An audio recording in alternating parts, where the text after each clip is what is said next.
இன்றைக்கு என்ன நாள்? எல்லாம் சொல்லுங்க. குருத்தோலை ஞாயிறு. அநேகருக்கு அப்படின்னா என்னன்னே தெரியல. ஏதோ பாரம்பரியமா குருத்தோலைகளை பிடித்து கொண்டு பாரம்பரிய திருச்சபைகள் பவனி எல்லாம் போய் வந்து அந்த குருத்தோலைகளை பத்திரமா தங்கள் வீடுகளில் கொண்டு போய் என்ன செய்யறாங்க, வச்சுறாங்க. ஒரு வருஷம் வீட்டில் இருக்கும். சாம்பல் புதன் அன்று அதை எடுத்து எரிச்சு அதை என்ன செய்வாங்க, பூசிக்கொள்ளார்கள். இப்படி ஒரு பாரம்பரியம் என்ன செஞ்சிட்டு போயிட்டு இருக்குது. இன்றைய செய்தியில நான் குருத்தோலை ஞாயிறு பற்றி உங்களுக்கு என்ன செய்வேன், சொல்லுவேன். அடுத்தது குருத்தோலை ஞாயிறுனா குருத்தோலை மட்டும் இல்லை, கூடவே எதுவும் வரும், ஒரு கழுதையும் வரும். ஆகையினாலே இன்றைய செய்தியில நீங்கள் என்ன செய்யணும், மிக கவனமாக நீங்கள் கேட்க வேண்டும். குருத்தோலை ஞாயிறு பற்றி 4 சுவிசேஷத்திலையும் சொல்லப்பட்டிருக்கு. மத்தேயு 21வது அதிகாரம், நீங்க குறித்துக் கொள்ளுகிறவர்கள் குறித்துக் கொள்ளலாம். மத்தேயு 21வது அதிகாரம் 1 மார்க்கு 11வது அதிகாரம் 1 லூக்கா 19வது அதிகாரம் 29 யோவான் சுவிசேஷம் 12வது அதிகாரம் 12 ஏன் அதை சொல்றேன்னா, எல்லா சம்பவங்களும் எல்லா சுவிசேஷத்திலையும் சொல்லப்படுவதில்லை. சில சம்பவங்கள் ஓரிரு சுவிசேஷத்துல மட்டும்தான் இருக்கும். ஆனா இந்த ஒரே சம்பவம் 4 சுவிசேஷத்திலே சொல்லப்பட்டிருக்கிறது என்றால் முக்கியத்துவத்தை நம்ம என்ன செய்யணும், புரிந்து கொள்ள வேண்டும். அல்லேலூயா. ஆகையினாலே கிறிஸ்தவர்கள் அனுஷ்டிக்கக்கூடிய பண்டிகைகளிலே குருத்தோலை ஞாயிறு, புனித வெள்ளி, ஈஸ்டர், கிறிஸ்துமஸ் இவைகள் எல்லாம் அப்படியே டாப் லிஸ்ட்ல என்ன செய்யுது இருக்குது. ஆனா நம்முடைய ஆவிக்குரிய வாழ்க்கை அந்த உன்னதமான சத்தியத்தை அறிகிற அறிவின் வெளிச்சத்தில் இருக்கிறதா என்றால் பக்கத்துல நிறைய கேள்விகளை நம்ம என்ன செய்யணும், போட்டுக்கொள்ள வேண்டும். அல்லேலூயா. இப்பொழுது நீங்கள் குருத்தோலை என்ற வார்த்தை யோவான் சுவிசேஷத்துல மாத்திரம்தான் வருது. யோவான் 12வது அதிகாரம் 13வது வசனத்தை வாசிங்க. குருத்தோலைகளை பிடித்து கொண்டு அவருக்கு எதிர்கொண்டு போகும்படி புறப்பட்டு ஓசன்னா, கர்த்தருடைய நாமத்தினாலே வருகிற ஸ்தோத்தரிக்கப்பட்டவர் என்று ஆர்ப்பரித்தார்கள். ஓசன்னா என்றால் எங்களை காப்பாற்றுகிற ரட்சகர் என்ற அர்த்தம். ஓசன்னா என்றால் எங்களை காப்பாற்ற ரட்சகர் வருகிறார், அவருக்கு ஓசன்னா. எங்கள் ராஜா ராயன் அல்ல, எங்கள் ராஜா இயேசு என்று அன்றைக்கு அடிமைத்தனத்துல இருந்தவர்கள் ஆர்ப்பரித்தார்கள். அல்லேலூயா சொல்லுவோமா? அல்லேலூயா. எனக்கு பிரியமான தேவனுடைய பிள்ளைகளே, இந்த குருத்தோலைகளை ஏன் பிடிக்கிறாங்க அதை மட்டும் நான் ரொம்ப எளிமையா சொல்றேன், கவனிங்க.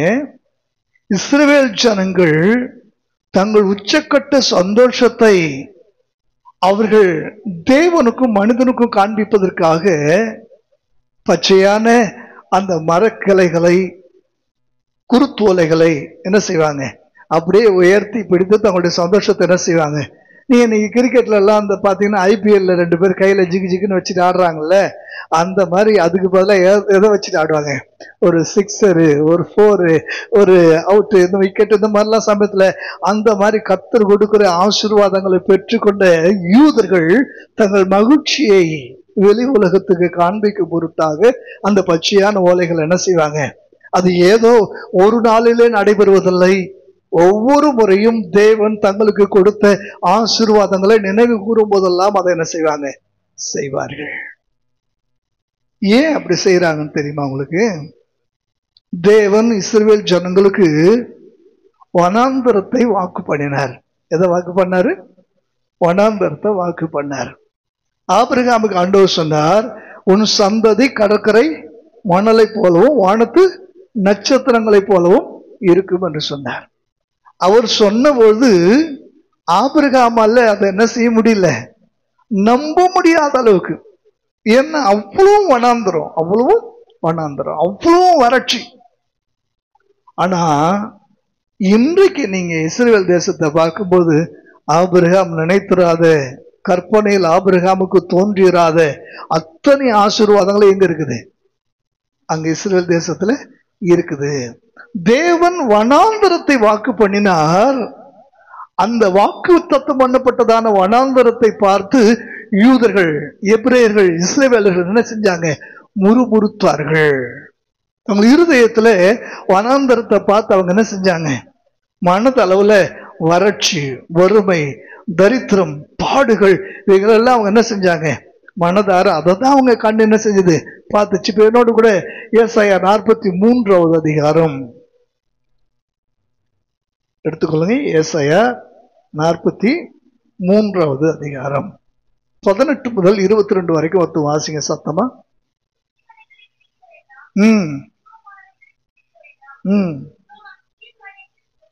இதோ நான் புதிய காரியங்களை செய்கிறேன், இப்பொழுதே அது தோன்றும், நீங்கள் அதை அறியீர்களா? நான் வனாந்தரத்திலே வழியையும் அவாந்தர வெளியிலே ஆறுகளையும் உண்டாக்குவேன். நான் தெரிந்து கொண்ட என் ஜனத்தின் தாகத்துக்கு வனாந்தரத்திலே தண்ணீர்களையும் ஆறுகளை உண்டாக்குவதனால் காட்டு மிருகங்களும் வலுசர்ப்பங்களும் கோட்டான் குஞ்சுகளும் என்னை கனம் பண்ணும். இந்த ஜனத்தை எனக்கென்று ஏற்படுத்தினேன், இவர்கள் என் துதியை சொல்லி வருவார்கள். ஆனாலும் யாக்கோபே, நீ என்னை நோக்கி கூப்பிடவில்லை, இஸ்ரவேலே, நீ என்னை குறித்து மனம் சலித்து போனாய். தேவன் இந்த ஜனத்தை என்று சொல்லும் பொழுது அந்த ஜனம் யாக்கோபின் சந்ததி, 12 கோத்திரங்களும் சேர்ந்ததான ஒரு தேசம். அந்த கோத்திர பிதாக்களுடைய தலைவனாகிய யாக்கோபை தேவன் யாக்கோபாக அல்ல, இஸ்ரவேலாக அவனை ஆசீர்வதித்தார். நீ இனி எத்தனை அல்ல, இனி நீ ஏமாற்றுக்காரன் அல்ல, என்னுடையவன், என் குமாரன். யாக்கோபே, நீ என்னுடைய பிரபு, நீ என்னுடைய குமாரன் என்று சொல்லி ஆண்டவர் சொல்லுகிறார். இந்த வசனம் சொல்லுது, நான் வனாந்தரத்தை கொடுத்தேன், என் ஜனத்துக்கு எதை கொடுத்தேன்? வனாந்தரத்துக்கு கொடுத்தேன். ஆனா வனாந்தரத்துக்கு கொடுத்த பிற்பாடு என் ஜனங்க எதை தான் பார்த்துட்டு இருக்கிறாங்க? இன்னும் வனாந்தரத்தை தான் பார்த்துட்டு இருக்கிறாங்க. முந்தினவைகளை நினைக்க வேண்டாம், பூர்வமானவைகளை சிந்திக்க வேண்டாம், என் வார்த்தைகளை சிந்தி. என் வார்த்தை சொல்லுகிறது வனாந்தரத்துல வயல்வெளி உண்டாகும், என் வார்த்தை சொல்லுகிறது அவாந்தர வெளியிலே ஆறுகள் உண்டாகும். அல்லேலூயா. இப்ப எதை சிந்திக்கிறாங்க? கண்ணால காண்கிறதான வனாந்தரத்தை பார்க்கிறாங்க. ஆனா அந்த வனாந்தரத்தை வயல்வெளியா மாற்றுவேன், அதுல ஆறுகளை ஓட பண்ணுவேன், அதுல ஆசீர்வாதங்களை கொண்டு வந்து கொட்டுவேன்னு சொன்ன ஆண்டோடைய வார்த்தைகளை அவங்க என்ன செய்யல? பார்க்கல. முந்தினவைகளை பார்க்கிறார்கள், பூர்வமானவைகளை பார்க்கிறார்கள். என்ன முந்தினவைகள்?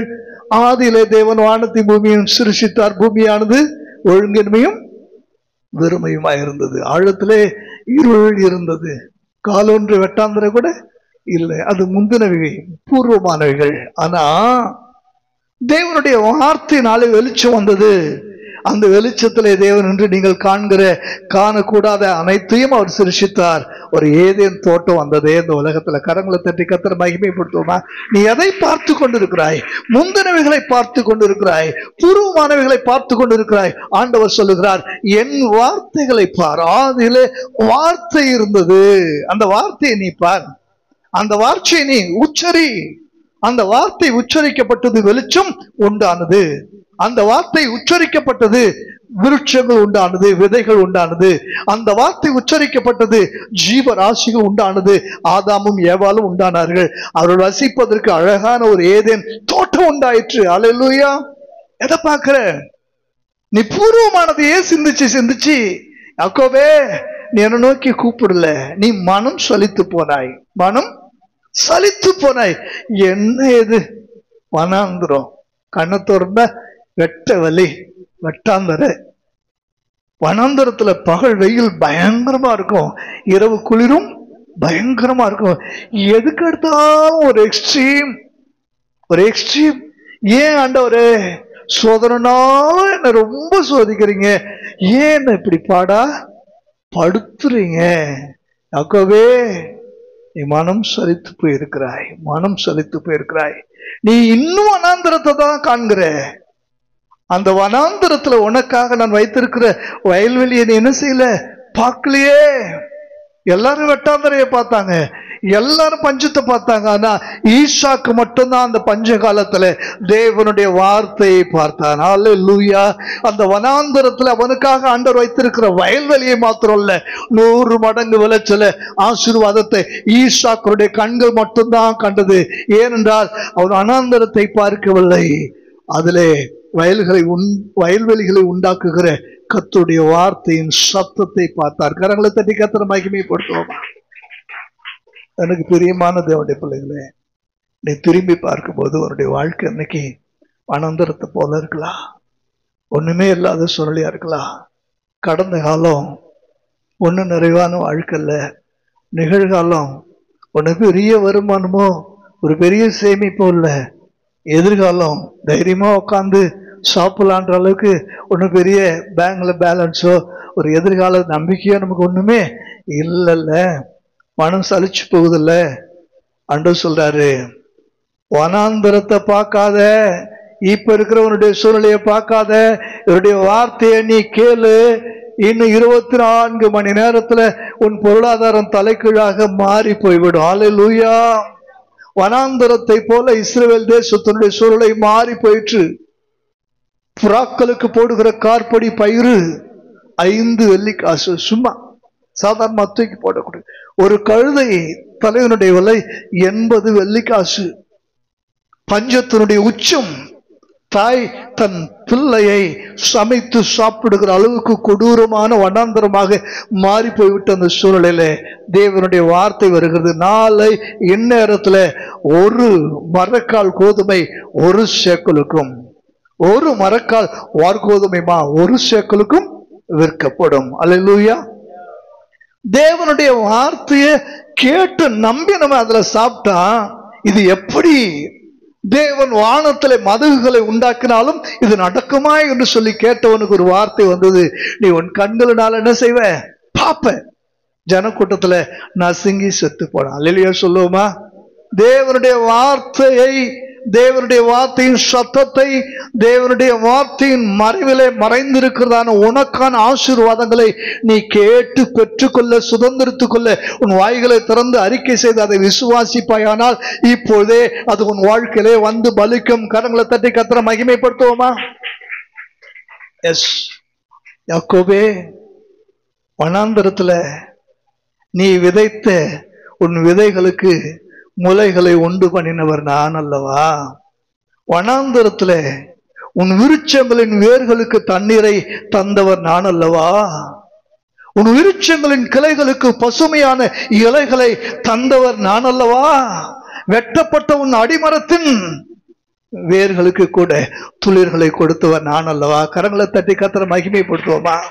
எனக்கு பிரியமான தேவ ஜனமே, நீங்கள் விரல் விட்டு எண்ணக்கூடிய சின்ன கூட்டம் தான், ஆனால் தேவனுடைய வார்த்தையின் ஆழத்தை அறிந்து கொள்ளக்கூடியதானே அந்த வெளிச்சத்துல கொண்டு வந்து அமர வைக்கப்பட்டிருக்கிற ஆசீர்வாதமான ஒரு கூட்டம். அல்லேலூயா சொல்லுவோமா? அல்லேலூயா. இதனாலதான் இஸ்ரவேல் ஜனங்கள் அந்த வனாந்தரத்துல, யாக்கோபே நீ மனம் சலித்து போனாயின்னு சொன்ன அந்த வார்த்தையை கேட்டு, இல்ல ஆண்டவரேன்னு சொல்லி அப்பப்ப நாங்க மகிழ்ச்சியா தான் இருக்கிறோம், நாங்க இருக்கிறது வனாந்தரம், ஆனாலும் பாருங்க எங்க கையில ஒரு பசுமையை தேவன் தந்திருக்கிறேன், எங்கள் வாழ்க்கையில ஒரு பசுமையை தந்திருக்கிறேன், எங்களுடைய கண்களுக்கு முன்பாக ஒரு பசுமையை, ஒரு செழிப்பை, ஒரு ஆசீர்வாதத்தை தந்திருக்கிறேன். இதற்கு காரணம் இந்த வனாந்தரத்தினுடைய மண் அல்ல, வானத்தின் வாசல். இது தேவனுடைய வீடு, இது தேவனுடைய வார்த்தையினால வந்ததான ஆசீர்வாதம். கரங்களை தட்டி கர்த்தரை மகிமைப்படுத்துவோமா? ஹல்லேலூயா. அப்பப்ப இந்த குருத்தோலை எங்க உயர்த்தி காட்டுவாங்க, அது எந்த மரம் அல்ல, என்ன மரம் கிடைச்சாலும் என்ன கிடைச்சாலும் அந்த சந்தோஷத்தினுடைய டக்குன்னு என்ன செய்வாங்க, அப்படி ஹல்லேலூயா நம்ம காட்டுறோமா? இப்ப நான் கேட்கிறேன், இப்ப நீங்க யோவான் 12வது அதிகாரத்துக்கு நேராக நாம் திருப்பிக் கொள்ளலாம். யோவான் 12வது அதிகாரம் 12வது வசனத்தை வாசிங்க. மறுநாளிலே இயேசு ஜனங்கள் கேள்விப்பட்டு அவர் வரட்டும் என்று சொல்லி காத்திருந்தார்களா, இல்ல எதிர்கொண்டு போனாங்களா? சரி, எதிர்கொண்டு போனாங்க. ஏன் எதிர்கொண்டு போனாங்க? அவர் தான் வர்றாருன்னு தெரியுதுல்ல, அவர் தான் வர்றாருன்னு தெரியும். அப்புறம் எதுக்கு எதிர்கொண்டு போனோம்? அடக்க முடியாத அவர் மேல அப்படி ஒரு வாஞ்சு, அடக்கி கொள்ள முடியாத ஒரு தாகம். எவ்வளவு நேரம் வெயிட் பண்ண, போய் சீக்கிரம் யாரை பார்க்கணும்? அவரை பார்க்க, அவரோடு சேர்ந்து ஆராதிக்கக்கூடிய ஒரு பாக்கியம் உங்களுக்கு கிடைக்கணும்னு சொல்லி எல்லாம் எங்க போறாங்க? எதிர்கொண்டு போறாங்க. அல்லேலூயா. அடக்க முடியாத ஆசை காலத்திற்கு முன்னே இயேசுவை சந்திக்க செய்யும். எப்ப எப்படி சந்திக்க செய்யும்? நீங்க 9 மணிக்கு அவரை சந்திக்கணும் அப்படின்னு சொல்லி ஒரு டைம் வந்துச்சுன்னா, உங்களுடைய அடக்க முடியாத ஆசை இருக்கு இல்லையா, அது 8 மணிக்கே உங்களை ஆண்டவரை சந்திக்கிறதுக்கு ஓடோடி வர பண்ணும். அந்த ஆசை, அவர் மீது இருக்கிற அன்பு, அந்த அன்பின் பின்பாக இருக்கிறதான ஒரு ஈர்ப்பு விசை உங்களை அறியாமலேயே உங்களை இழுத்து கொண்டு வரும். நான் உயர்த்தப்பட்டிருக்கும் போது உங்களை இழுத்து கொள்ளுவேன். அல்லேலூயா. அதுக்கு என்ன அர்த்தம் தெரியுமா? உயர்த்தப்பட்டிருக்கிற என்னை நோக்கி பார்க்கும்போது, இது நீ இருக்க வேண்டிய இடம், இது நீ இருக்க வேண்டிய இடம், அந்த சிலுவை நீ இருக்க வேண்டிய அந்த இடத்துல நான் இருக்கிறேன். உன் பாவத்திற்கு தக்கதான தண்டனையை, உன் மீறுதலுக்கு ஒப்பான தண்டனையை நானே ஏற்றுக்கொண்டு நான் உனக்கு பதிலாக பாவத்தின் பிராயச்சித்த பலியாக, பரிகார பலியாக நான் எங்க இருக்கிறேன்? மேல இருக்கேன். அதை பார்க்கும்போது உனக்கு ஒன்று தெரிந்திருக்கணும், எவ்வளவு அன்பு, இத்தனை நேசம், இவரை போல என்னை நேசிக்க இந்த உலகத்துல ஒருவரும் இல்லை என்கிறதான ஒரு எண்ணம் உனக்குள்ள வரும். அந்த எண்ணம் உனக்குள்ள வந்த உடனே அந்த அன்பு உன்னை என்னை நோக்கி ஈர்த்து கொண்டு வரும். கரங்களை தட்டி கர்த்தரை மகிமைப்படுத்துவோமா? அல்லேலூயா. அன்பினாலே ஈர்க்கப்படுகிறதான ஒரு அனுபவம். பெரியமான தேவனுடைய பிள்ளைகளே, இஸ்ரவேல் ஜனங்க இருக்கிற இடம் எது சொல்லுங்க? இருக்கிற இடம் வனாந்திரம். ஆனா அவங்க வாழ்க்கை எப்படிப்பட்டது? வயல்வெளியை போன்றது, செழிப்பான. நீங்க இருக்கிற இந்த பூமி சபிக்கப்பட்ட பூமியாக இருக்கலாம், இருக்கிற இந்த பூமி சாபமான பூமியாக இருக்கலாம், இருக்கிற இந்த பூமியினுடைய அதிபதி பிரபஞ்சத்தின் தேவனாக இருக்கலாம். ஆனால் ஆண்டவராகிய இயேசு கிறிஸ்துவினுடைய நாமத்தினாலே மனம் திரும்பி ரட்சிக்கப்பட்டு ஞானஸ்நானம் எடுத்து தேவனுடைய பிள்ளைகளாக வாழ்கிற உங்களுக்கு இந்த பூமியில எல்லா ஆசீர்வாதங்களும் பரத்திலிருந்து வரும். ஹல்லேலூயா, ஹல்லேலூயா. பிரியமான தேவனுடைய பிள்ளைகளே, சீக்கிரம் வாங்க ஆராதனைக்கு, ஏன் லேட்டா வந்தீங்க, இனிமே நான் எதுவுமே கேட்க மாட்டேன். உங்களுடைய அன்பின் அளவு, அந்த அளவுகள் எந்த நிலையில இருக்குதுன்னு நீங்களே என்ன செஞ்சீங்க அதை நீங்க பார்த்து கொள்ளுங்க. வாசிச்சு பாருங்க. யோவான் 12வது அதிகாரம் 21வது வசனத்தை ஒரு வாசிங்க, 20 வாசிங்க. பண்டிகையில் அல்ல சொல்லுங்க, பண்டிகையில் செய்ய வந்தவர்கள், பண்டிகையில் ஆராதனை செய்ய வந்தவர்கள். இந்த வார்த்தைக்கு பின்னால ஒரு பெரிய அறிவு இருக்கு. பண்டிகையில் அன்னைக்கு நம்ம என்ன செய்யறோம்?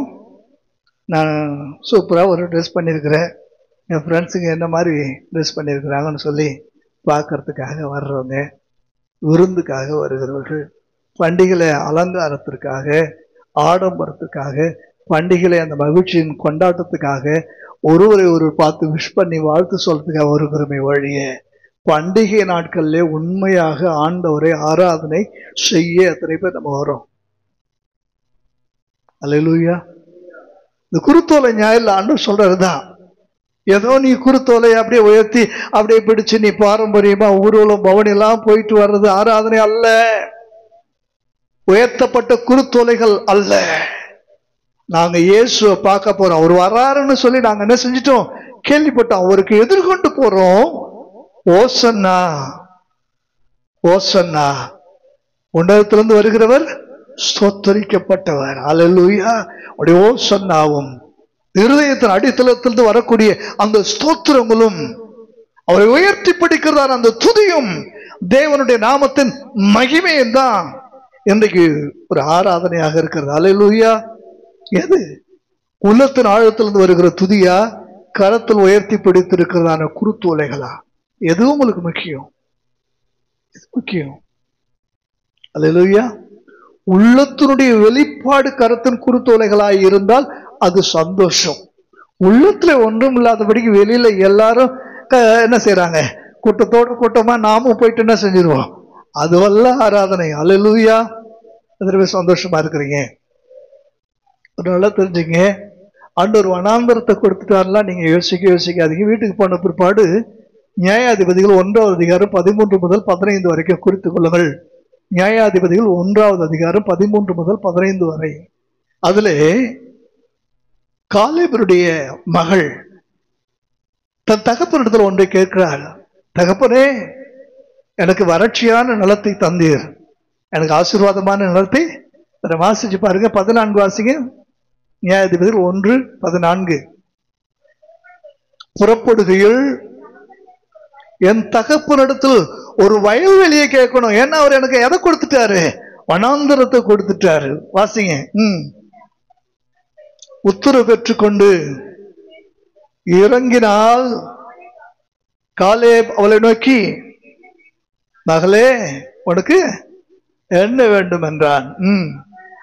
அப்பொழுது அவள், எனக்கு ஒரு ஆசீர்வாதம் தர வேண்டும், வறட்சியான நிலத்தை எனக்கு தந்தீர், நீர்ப்பாய்ச்சலான நிலங்களையும் எனக்கு தர வேண்டும். அப்பொழுது காலேப் மேற்புறத்திலும் கீழ்ப்புறத்திலும் அவளுக்கு நீர்ப்பாய்ச்சலான நிலங்களை கொடுத்த. அல்லறன கவனிங்க, பொல்லாதவர்களாகிய நீங்கள் உங்கள் பிள்ளைகளுக்கு இப்படி நல்ல ஈவுகளை கொடுக்க அறிந்திருக்கும் போது நீங்கள நானும் வணங்கி ஆராதிக்கிற தேவன் பூரண சர்க்குணர் அல்லவா? அவரை போல நல்லவர் ஒருவரும் இல்லை அல்லவா? அந்த நல்லவரிடத்துல ஒருவேளை உங்களுடைய வாழ்க்கை வனாந்தரத்தை போல இருக்குன்னு சொல்லி நீங்க நினைச்சீங்கன்னா, நீர் எனக்கு வனாந்தரத்தை தந்தீங்க, எனக்கு ஒரு வயல்வெளியை தாருன்னு சொல்லி கேட்டா, அந்த காலேபை விட நம்முடைய ஆண்டவர் எவ்வளவு நல்லவராக இருக்கிறார். அல்லேலூயா. அந்த காலேபே கீழ்ப்புறத்திலும் மேற்புறத்திலும் நீர்ப்பாய்ச்சலான ஒரு நிலத்தை தர முடியுமானால், நம்முடைய ஆண்டவர் சொல்லுகிறார், உனக்கு ஒத்தாசை வரும் பர்வதத்தையும் உனக்கு நேராக நான் திறந்து வைக்கிறேன், வானத்தின் பலகணிகளையும் உனக்கு நேராக நான் திறந்து வைக்கிறேன், பூமியிலிருந்து எழும்பக்கூடிய ஆசீர்வாதங்களும் உனக்கு உண்டு. அல்லேலூயா. மேற்புறத்திலும் கீழ்ப்புறத்திலும் உள்ள எப்புறத்திலும் எப்பக்கத்திலும் உன்னை ஆசீர்வதிக்க வாசல்களை திறந்து வைக்க ஆண்டவரால் மட்டும்தான் முடியும். கரங்களை தட்டி கர்த்தரை மகிமைப்படுத்துவோமா? அல்லேலூயா. ஆராதனை என்றால் என்ன? ஆராதனை ஆலயத்துக்குள்ள மட்டும்தான் ஆராதனையா, ஆலயத்துக்கு வெளியில ஆராதனையா? இங்க குருத்தோலைகளை பிடித்துக் கொண்டு ஓசன்னா ஓசன்னா என்று சொல்லி அவர்கள் ஆண்டவரை ஆராதிக்கிறார்கள். முதல் முறையாக ஆலயத்துக்குள்ளே நடைபெற வேண்டிய ஆராதனை இப்ப எங்க வந்துருச்சு சொல்லுங்க? எங்க வந்துருச்சு? வீதிக்கு வந்துருச்சு. அல்லேலூயா. ஏன் தெரியுமா? இன்னும் 2-3 நாட்களிலே அவர் சிலுவையிலே தன் ஜீவனை விடப்போகிறார். அந்த ஜீவன் பிரியும் போது தேவாலயத்தினுடைய திரைச்சலை மேலிருந்து கீழாக 2ஆக கிழிய போகிறது. இனி நான் தேவாலயத்துக்குள்ளே இல்லை. மரித்தேன், ஆனாலும் சதா காலமாக உயிரோடு இருக்கிற மரித்தேன், நான் கல்லறையில் இல்லை, அவர் இங்கே இல்லை, அவரை வைத்த இடத்தை வந்து பாருங்கள் என்று தேவனுடைய தூதன் சொல்லுகிறான். அவர் எங்க இல்ல? ஆலயத்திலையும் இல்ல, கல்லறையிலும் வேற எங்க இருக்கிறாருன்னு சொல்லி கேட்கும் போதுதான் பவுல் சொல்றாரு, வேற எங்கேயும் இல்ல, உங்க எல்லாரையும் ஆலயங்களா மாத்தி உங்களுக்குள்ளதான் அவர் இருக்கிறாரு. தேவ ஜனமே, நீங்கள் ஆலயமாய் இருக்கிறீர்கள் என்றும் தேவ ஆவி உங்களில் வாசமாய் இருக்கிறார் என்றும் நீங்கள் அறியீர்களா? நீங்க ஆலயத்தை தேடுறீங்க, அவர் உங்களையே ஆலயமாக்க தேடிக்கொண்டிருக்கிறார். அல்லேலூயா. இப்ப ஆராதனை எங்க தெரியுமா இருக்கணும்?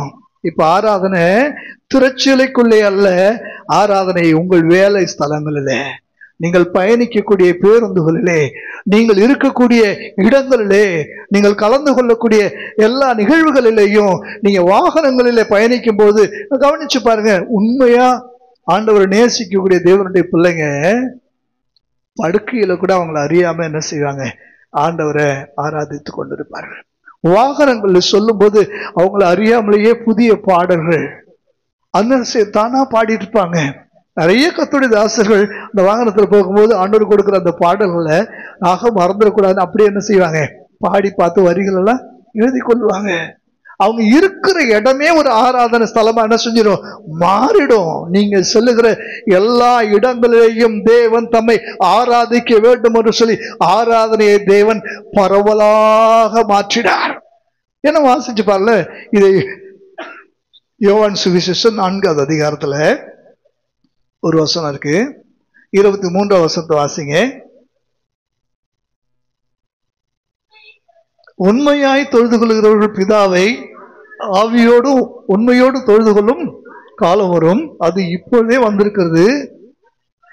இப்படிப்பட்டவர்களா இருக்கும்படி பிதாவானவர் விரும்புகிறார். தேவன் ஆவியாய் இருக்கிறார். அவரை தொழுது கொள்கிறவர்கள் ஆவியோடும் உண்மையோடும் அவரை தொழுது கொள்ள வேண்டும். ஏன் இதை சொன்னார்னா, நீங்க வாசிச்சு பாருங்க. 21 வாசிங்க. இயேசு, ஸ்திரியே, நான் சொல்லுகிறதை நம்பு, நீங்கள் இந்த மலையிலும் எங்கும் பிதாவை தொழுது கொள்ளும் காலம் வரும். அல்லேலூயா.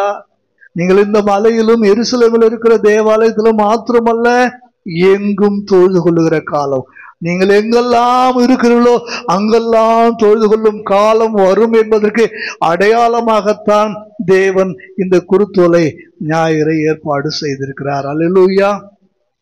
இப்ப ஆசீர்வாதத்தினுடைய பகுதியை நான் காட்டிட்டேன். ஆண்டவருக்கும் உங்களுக்கும் இருக்கிற இடையில இருக்கிறதான அந்த ஆவிக்குரிய அந்த உறவு, அந்த வளர்ச்சி நிலை படி 1 படி 2 என்ற நிலைக்கு நான் உங்களுக்கு காண்பித்து கொடுக்க விரும்புகிறேன். யோவான் 12வது அதிகாரம் 9வது வசனத்தை வாசிங்க. அப்பொழுது யூதரில் திரளான ஜனங்கள் அவர் அங்கே இருக்கிறதை அறிந்து இயேசுவின் நிமித்தமாக மாத்திரமல்ல, அவர் மரித்தோரிலிருந்து எழுப்பின லாசருவையும் காணும்படியாக என்ன செஞ்சாங்க, வந்தார்கள். எனக்கு பிரியமான தேவனுடைய பிள்ளைகளே, நம்முடைய வாழ்க்கையில நம்மை சுற்றி இருக்கிற கூட்டத்தை கவனிச்சு பாருங்க. நம்மை சுற்றி இருக்கிற கூட்டத்துல 2 விதமான காரியம் இருக்கு. ஒன்று, நம்மிடத்திலிருந்து புறப்படக்கூடிய அந்த இயேசுனுடைய வார்த்தையை கேட்பதற்கான ஒரு கூட்டம், நம்மை காண்பதற்கான ஒரு கூட்டம், இயேசுவை காண்பதற்கான ஒரு கூட்டம். நீங்க வாசிச்சு பாருங்க. இதே 12வது அதிகாரம் 21 வாசிச்சு பாருங்க. 12வது அதிகாரம்.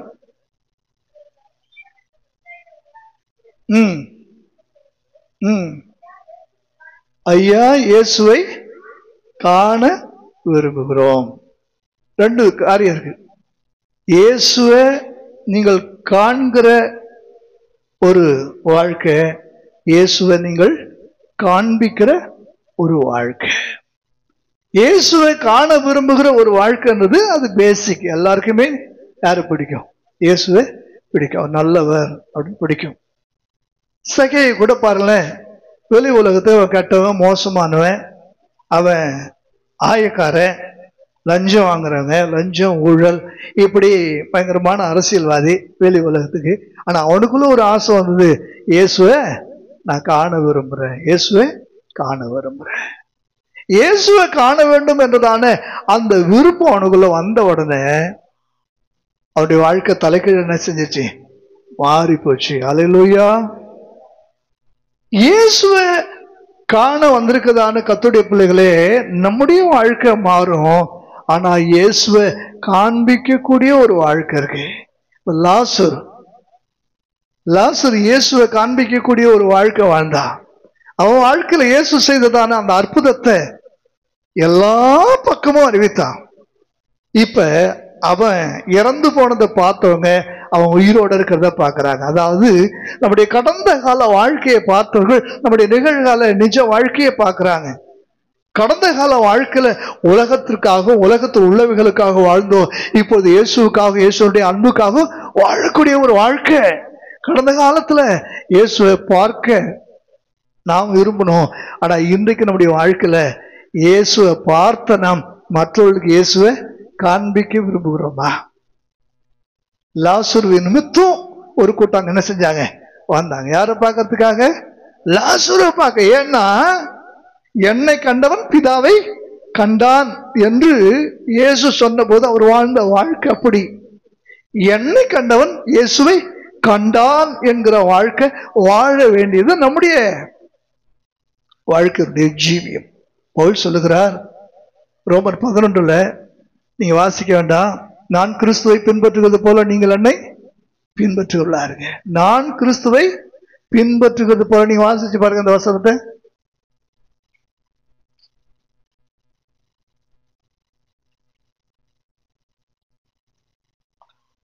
1 கொரிந்தியர் 11:1.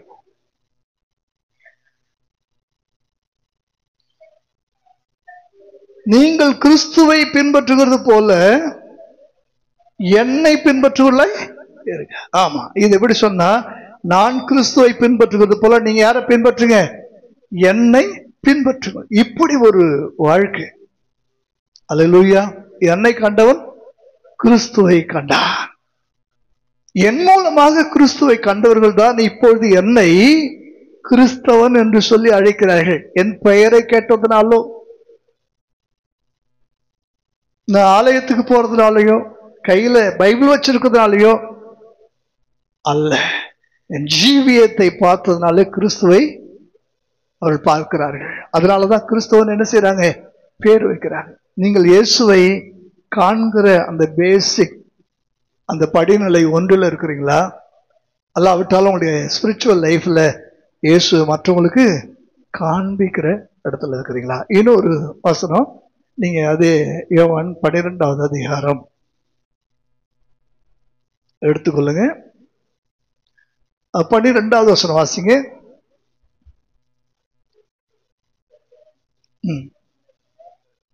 திரளான ஜனங்கள் கேள்விப்பட்டு.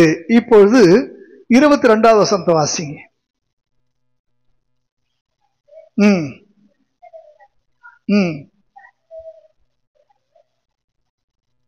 ஒன்று கேள்விப்பட்டுன்னு இருக்கு இந்த வசனம் முடியுது. கடைசி வசனம் எப்படி முடியுது? அறிவித்தார்கள். அல்லேலூயா. நம்ம எல்லாம் கேள்விப்பட்டோம், இயேசுவை கேள்விப்பட்டோம், அதனால விசுவாசம் வந்துச்சு, அதனால ரட்சிக்கப்பட்டு ஆண்டுடைய பிள்ளைகள் ஆயிட்டோம். புரியுதா உங்களுக்கு? இப்ப ஆலயத்துக்கு வந்துட்டோம், எல்லாம் முடிஞ்சு போச்சு நம்ம நினைச்சிட்டோம்.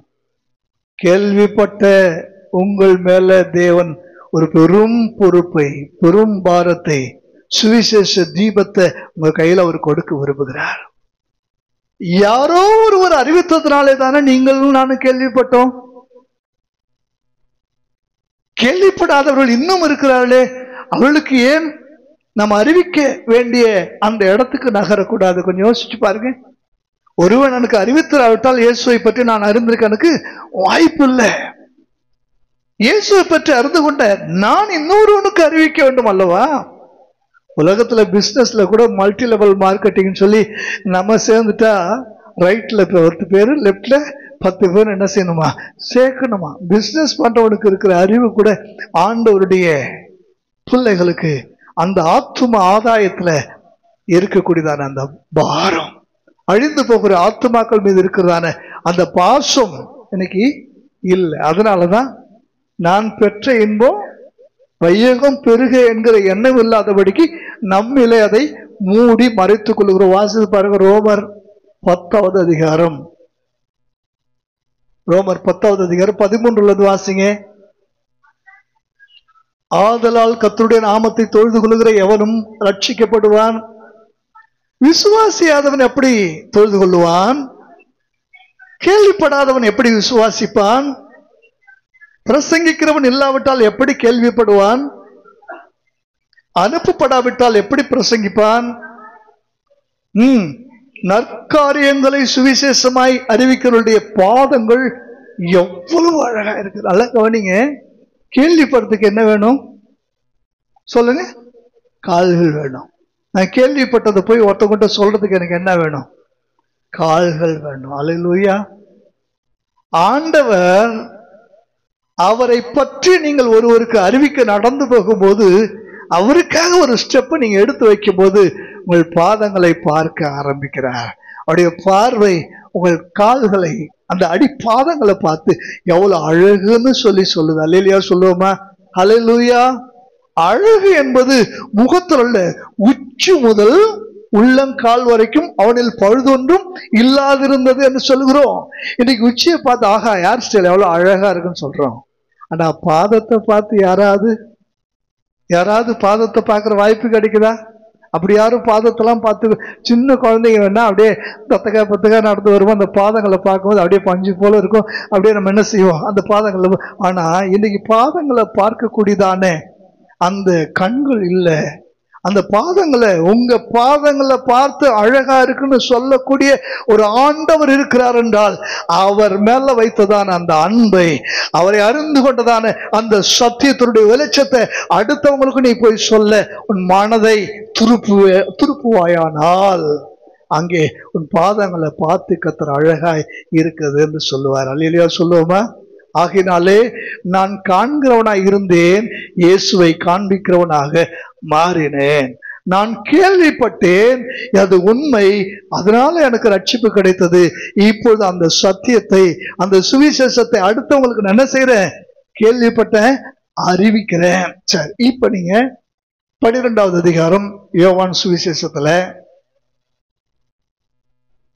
நீங்க வாசிங்க. 10ஆம் வசனத்தை வாசிங்க.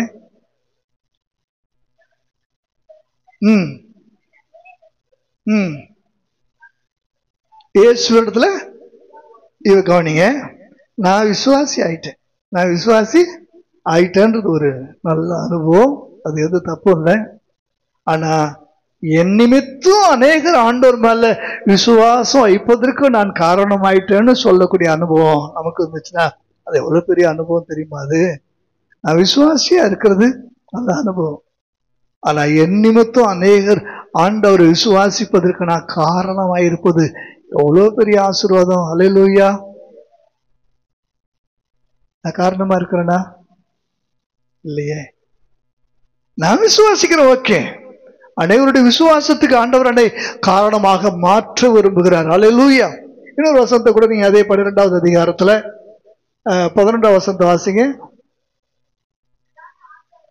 பிரதான ஆசாரியர்கள் லாசருவையும் கொலை செய்ய, ஆமா, இப்ப கவனிய, கடைசி அந்த வளர்ச்சியினுடைய உச்சக்கட்டம், இயேசு எனக்காக மரித்ததினாலே பாவ மன்னிப்பை, பாவ விமோசனத்தை நான் பெற்றது உண்மையானால் இயேசுவுக்காக, அந்த சுவிசேஷத்திற்காக அநேகர் அவரை விசுவாசிப்பதற்காக என் வாழ்க்கை நான் அர்ப்பணிக்கும் போது அது நிமித்தமாக நான் கொலை செய்யப்படவும் ஆயத்தமாக இருந்தால், அது நிமித்தமாக இயேசுவுக்காக என் ஜீவனை கொடுக்கவும் ஆயத்தமாக இருந்தால், அதுதான் என்னுடைய ஆவிக்குரிய வாழ்க்கையினுடைய உச்சக்கட்ட அனுபவம். இயேசு எனக்காக மரித்தார் என்ற உண்மை அவர் என்மேல் வைத்த அன்பை சொல்லுகிறது. அவருக்காக நான் மரிக்க ஆயத்தமாக இருக்கிற அனுபவம் நான் அவர் மேல வைத்த அன்பை சொல்லுகிறது. அல்லேலூயா. அவர் என்மேல் வைத்த அன்பை அனுபவிக்கிற நான் அவர் மேல் வைத்த அன்பை காண்பிக்க ஆயத்தமாக இருக்க வேண்டாமா? அல்லேலூயா. எந்த நிலைமையில நாம இருக்கிறோம் யோசிச்சு பாருங்க. கடைசி அந்த கழுதியை பத்தி சொல்லி முடிக்கிறேன். குருத்தோலை பத்தி சொல்லிட்டு இப்ப எதை பத்தி சொல்லணும்? கழுதியை பத்தி சொல்றேன். எனக்கு பிடிச்ச 2 கழுதை இருக்கு. ஒண்ணு பிழையாம் ஏறின கழுதை பழைய ஏற்பாட்டுல, புதிய ஏற்பாட்டுல இயேசு ஏறின கழுதை. அல்லேலூயா. அப்ப கழுதை யாருக்கு அடையாளமா இருக்கு சொல்லுங்க? கழுதை யாருக்கு அடையாளமா இருக்கு? கழுதை நமக்கு அடையாளமாக இருக்கிறது. அல்லேலூயா. நம்ம யார உயர்த்தி படிக்கிறோம்? யார சுமக்க ஆரம்பிக்கிறோம்? மனிதர்களை உயர்த்தி பிடிக்கிறீங்களா? மனிதர்களை சுமக்கிறீங்களா? அல்லது உங்களுக்காக ஜீவன் கொடுத்த இயேசுவை சுமக்கிறீங்களா? இங்கதான் நம்முடைய வாழ்க்கையுடைய காரியமே இருக்கு.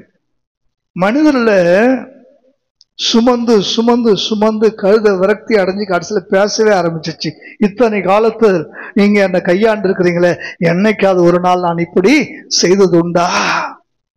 எவ்வளவு உண்மையாக இருந்திருக்கிறேன், எவ்வளவு உத்தமமாக இருந்திருக்கிறேன், எவ்வளவு நன்றி உள்ளவனாக நான் இருந்திருக்கிறேன் என்று சொல்லி அந்த கழுதை யார்கிட்ட பேசுது? பிள்ளையாம்கிட்ட பேசும். இப்படி இருந்து கூட நீங்க என்ன செய்றீங்க? அடிக்கிறீங்க. என்ன செஞ்சுட்டு இருக்கிறீங்க? அடிக்கிறீங்க. ஒரு டைம் அடிக்கிறீங்க, வயல்ல கீழே இறங்கினாலும் அடிக்கிறீங்க, சுவரோரமா ஒதுங்கி நின்னாலும் அடிக்கிறீங்க, கீழே படுத்துக்கிட்டாலும் அடிக்கிறீங்க, முன்னால போனா கடிக்கிற, பின்னால வந்து உதைக்கிறேன்னு என்ன சொல்றீங்க? ஆனா நீங்க எப்படி இருக்கிறீங்க? கழுத. நீங்க அந்த பகுதியை நீங்க வீட்டுக்கு போன பிற்பாடு என்னாகமம் 22வது அதிகாரத்தை நீங்க படிக்கணும். சரி, நான் உங்களுக்கு அதை வாசித்து காண்பிக்கிறேன். எடுங்க, என்னாகமம் 23வது அதிகாரம். Thank you Jesus. என்னாகமம் 22வது அதிகாரம் 21 வாசிங்க. பிலேயாம் காலமே எழுந்து சேணம் கட்டி. இப்ப காலமே எழுந்தது பிலேயாம் மட்டுமா? சொல்லுங்க, ஏன் சொல்லல? நம்மளெல்லாம் அதிகத்துக்கு யாருமே இல்லைங்க, யாருமே இல்லை. கழுதைதான் காலையில என்ன செஞ்சிருக்குது? எழுந்திருக்குது. ஆனா யார் மட்டும்தான் சொல்ல போடுறா?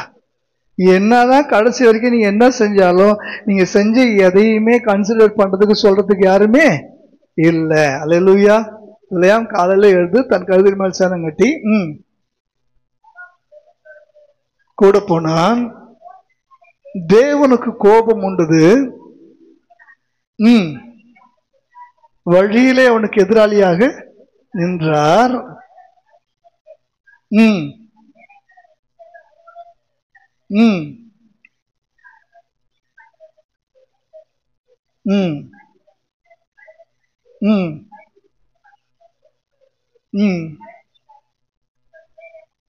ஆமா, கழுத போகுதுங்க. முன்னாடி யார் நிக்கிறா? அவன் போகிற பாதை யாருக்கு பிடிக்கல? கர்த்தருக்கு பிடிக்கல. அந்த பாதையில யார் நிக்கிறா? எப்படி நிக்கிறாரு ஆண்டவர்? கையில பட்டயத்தோட நிக்கிறார். உரையில உள்ள பட்டம் இல்ல, வெளியில எடுத்துட்டார். ரத்தம் பார்க்காம உள்ள திரும்பி என்ன செய்யக்கூடாது, அந்த மாதிரி கண்டிஷன்ல இப்ப கையில வச்சு நிக்கிறாரு. இதை யார் பார்த்துட்டா? சொல்லுங்க. கழுத பார்த்துச்சு. ஆனா யார் பார்க்கல? பிலேயாம் பார்க்கல. 3 இடங்கள்லையும் கழுதை தான் பார்த்துச்சு, பிலேயாம் பார்க்கல. கழுதை தன் முன்னனையும், மாடு தன் எஜமானையும் அறியும். என் ஜனங்களோ. நீங்க அந்த வசனத்தை வாசிப்பல்ல, நீங்க அந்த வசனத்தை பார்த்தா அவ்வளவு ஆச்சரியமா இருக்கும். ஏசாயா 1வது அதிகாரம் 3வது வசனத்தை வாசிங்க. ஏசாயா 1:3. இன்னொரு எரேமியா 8:7 வாசிங்க. மாடு தன் எஜமானையும், கழுதை தன் ஆண்டவனுடைய முன்னணையையும் அறியும். இஸ்ரவேலோ அறிவில்லாமலும் என் ஜனம் உணர்வில்லாமலும் இருக்கிறது என்கிறார். எரேமியா 8:7 வாசிங்க.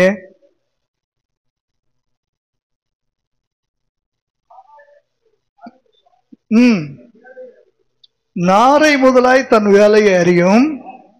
காட்டுப்புறாவும் கொக்கும் தங்கள் வரத்தக்க காலத்தை அறியும்.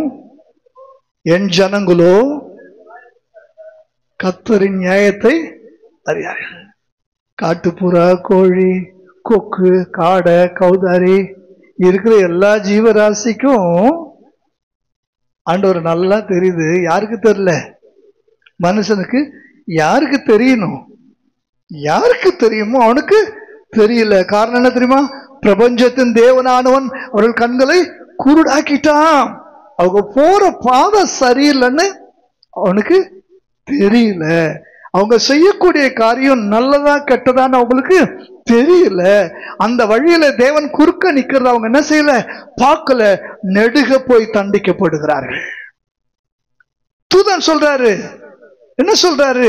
இந்த கழுதை மட்டும் இந்த 3 முறை விலகி எனக்கு வழிகூடாது இருந்தால் உன்னை கொன்று போட்டு இந்த கழுதையை நான் உயிரோடே வைத்திருப்பேன். நீ வாசிச்சு பாருங்க அந்த பகுதியை.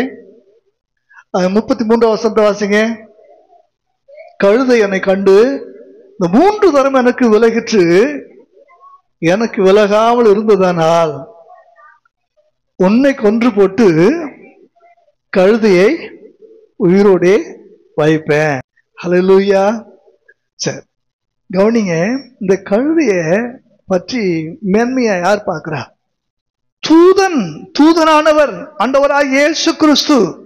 பழைய ஏற்பாட்டில் எங்கெல்லாம் தூதனானவர்னு வருதோ அங்கெல்லாம் யார் தான்? ஆண்டவர் இயேசு கிறிஸ்து. அவர் சொல்றார் இந்த கழுதையை பத்தி, இந்த கழுதை தான் உன் உயிரை காப்பாத்துற கழுதை.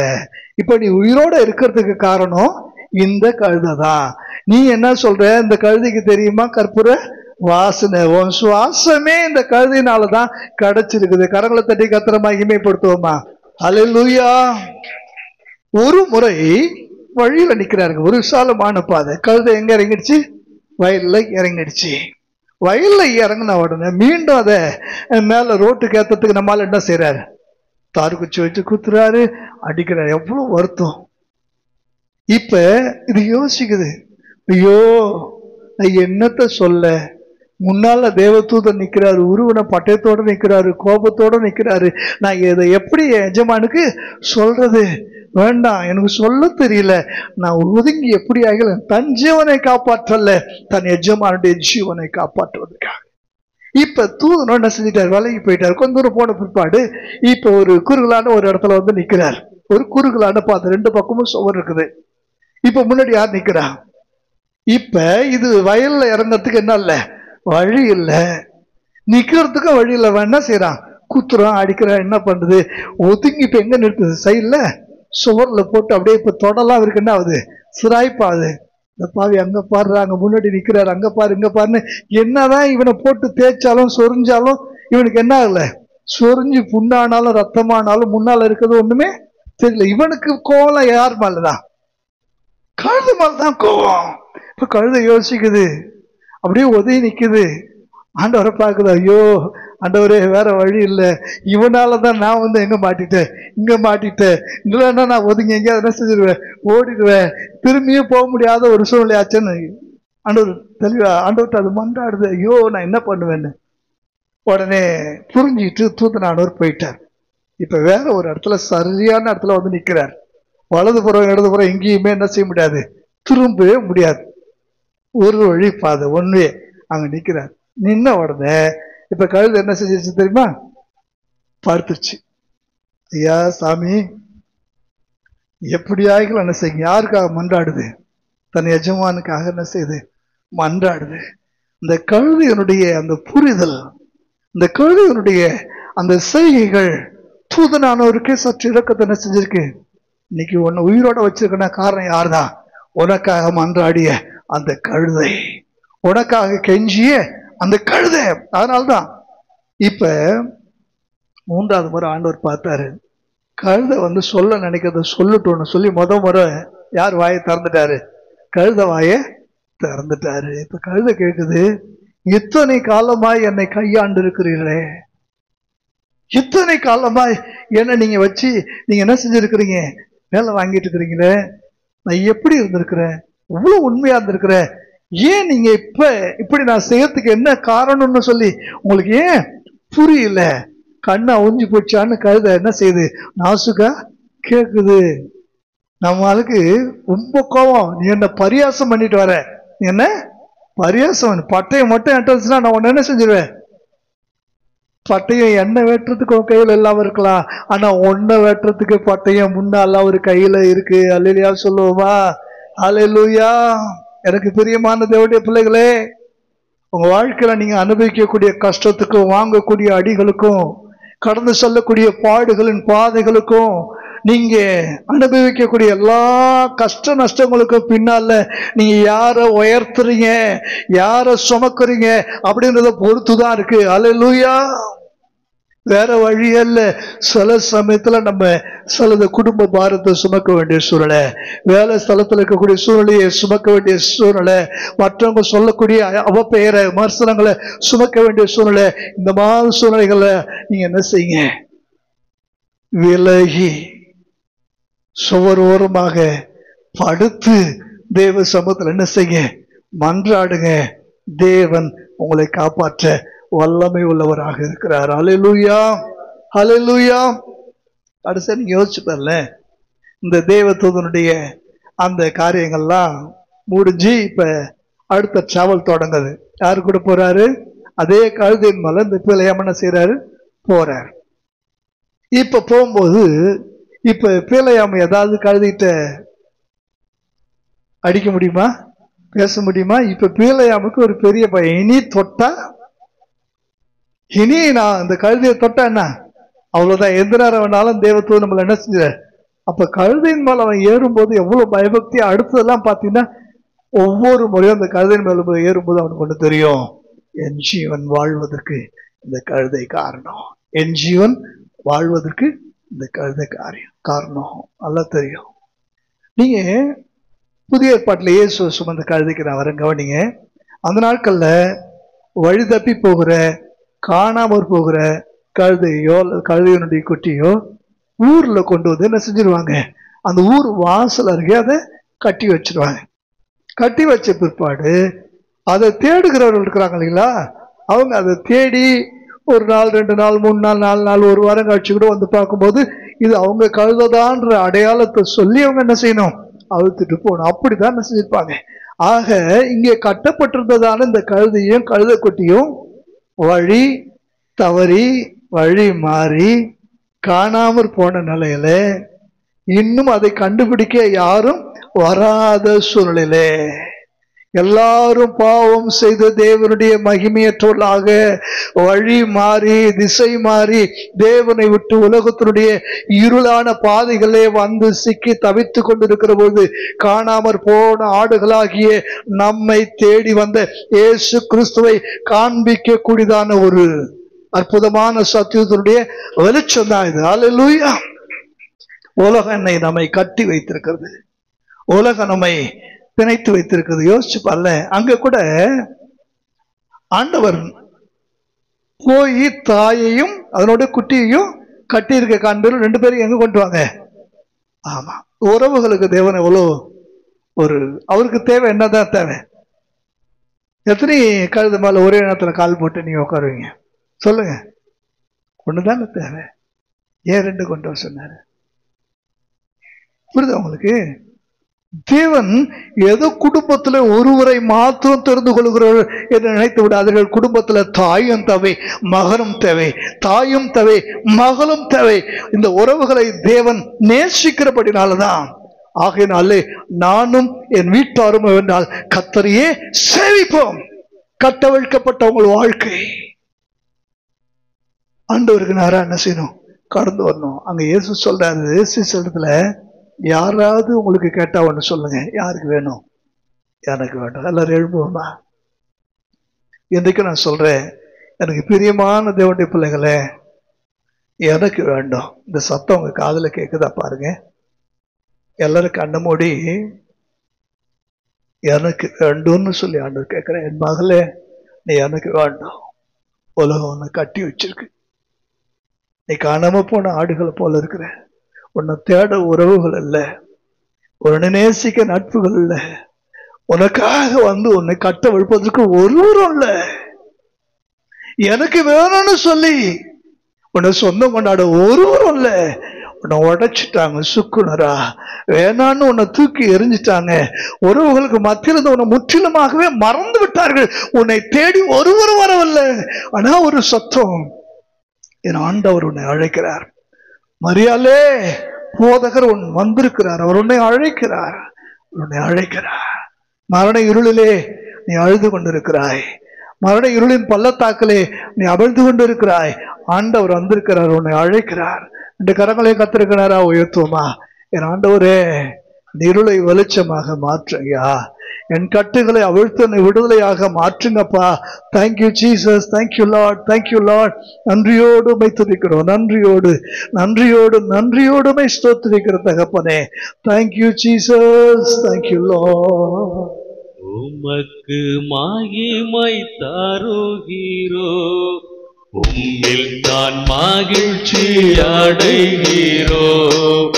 உமக்கு மகிமை தருகிறோ, உம்மில் தான் மகிழ்ச்சி அடைகிறோ. அல்லேலூயா, அல்லேலூயா.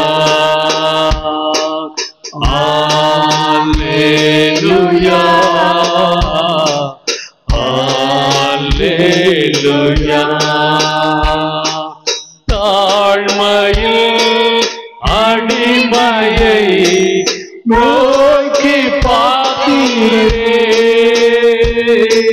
தாழ்மையில் அடிமையை நோக்கி பார்த்தீரே, உயர்த்தி மகிழ்ந்தீரே, ஒரு கோடி ஸ்தோத்திரமே, உயர்த்தி மகிழ்ந்தீரே, ஒரு கோடி ஸ்தோத்திரமே, உமக்கு மகிமை தருகிறோம், உம்மில் தான் மகிழ்ச்சி அடைகிறோம், உமக்கு மகிமை தருகிறோம், உம்மில் தான் மகிழ்ச்சி அடைகிறோம். அல்லேலூயா,